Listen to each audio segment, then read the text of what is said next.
Up with KREM begins now.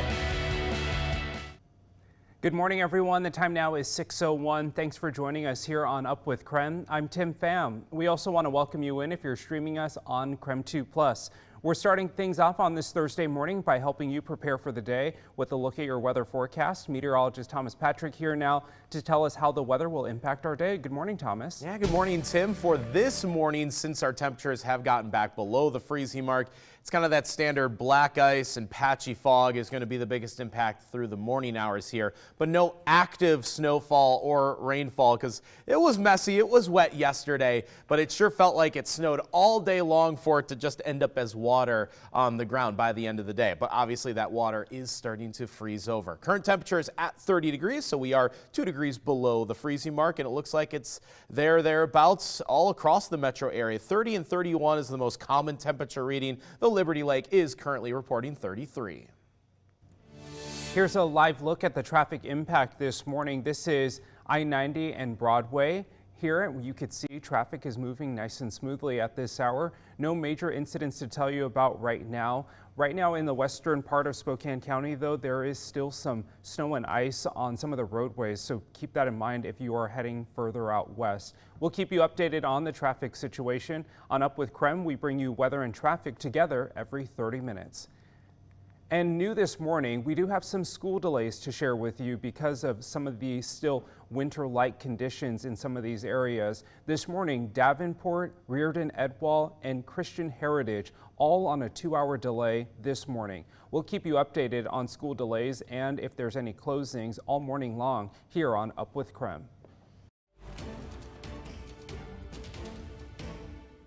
No additional documentation, no additional warrants, no additional permit was required for the state to acquire that and use that in evidence.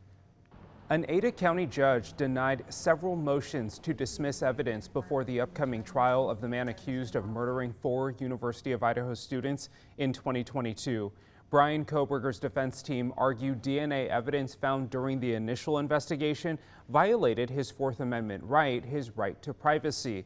Plus, the judge denied a motion saying law enforcement misrepresented facts about the case. The defense also argued to suppress evidence collected through cell phone records and an Amazon account, as well as previous search warrants. The only motion the judge did allow will seal anything related to evidence gathered at this time. Former Idaho Attorney General David Leroy says the decision helps in a fair trial. This is set up for a clean, fair, vigorous trial, and I'm most hopeful that we can find an objective jury who has not made up its mind about the case. Leroy says the evidence-related motions create a basis for what he hopes to see as a fair trial in the coming months. Kohberger's trial date is set for August 11th of this year. Lawmakers in Washington are considering making banks to do more to protect their customers from fraudsters who trick you into sending money. The new proposed bill calls for banks to immediately notify state authorities when they suspect financial exploitation of a vulnerable adult. And they'd have to put an internal flag on accounts with suspicious activity to warn other branches. Representative Beth DeLeo's proposal is the result of a Washington woman who had her life savings wiped out by a scam, and her bank saying it had no duty to protect her. Some banks testified against the measure, saying they already have training and policies in place.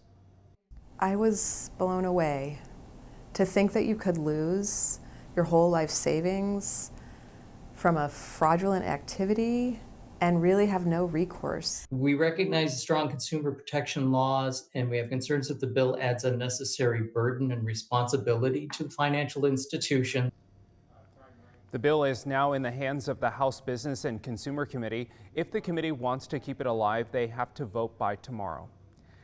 Well, if you feel like flu season has been a bit more rampant this winter, you just might be onto something. KREM 2's Brandon T. Jones live near Spokane Regional Health District this morning. So Brandon, you've learned that this year's flu report has actually been more active. Good morning.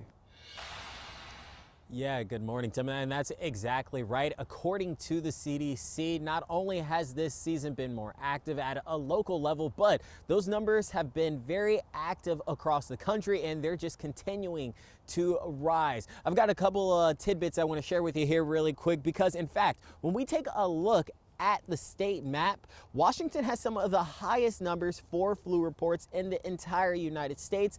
Idaho is also reporting high levels as well. You can see that purple and red, purple being the highest, and that's where we're at in Washington, red over there in Idaho. When it comes to the Spokane Regional Health District, we're also seeing elevated levels at a local level.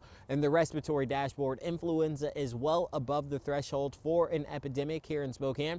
Right now, flu outbreaks are on par with numbers we saw reported in the 2022-23 season. One positive takeaway is that COVID numbers are below what we saw then and are currently below the epidemic threshold. But with all of this information available, the best way to avoid the flu: wash your hands often, cover your cough or sneezes, stay home when you're sick, and health experts, of course, recommend getting a flu vaccine as well. February is typically the peak of flu season. We should start seeing those numbers start to tail off as we head into the spring months, especially March. Those will start to drop from February, and then April should be the lowest numbers. But just remember to stay healthy out there and wash those hands. For now, reporting live here in Spokane, Brandon T. Jones, KREM 2 News.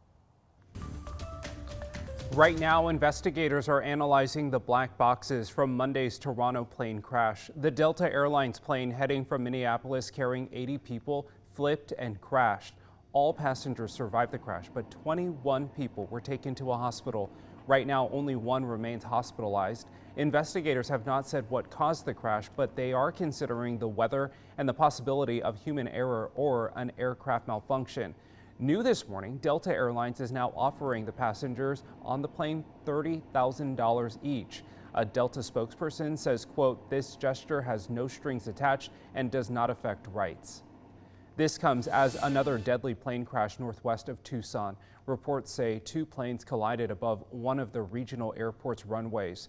One plane crashed into the ground and caught fire. The FAA says there were two people aboard each plane.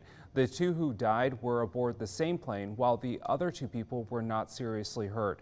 The FAA says this airport does not have an air traffic control tower. Right now, the NTSB and FAA are investigating. Because of the recent string of high-profile plane crashes, improving the nation's air traffic control system is now a priority for the U.S. Transportation Secretary Sean Duffy. For upgrades, he's enlisted the help of Elon Musk, owner of rocket and spacecraft builder SpaceX.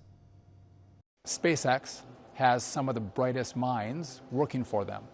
So I've asked some of his bright minds at SpaceX to come in and say, listen, what do you see are some simple, easy steps that we can take to upgrade our system? Duffy says to get the upgrades done quickly, he needs Congress to move faster. He says, quote, "We can't wait 4 years, 6 years, 10 years. We have to do it right now."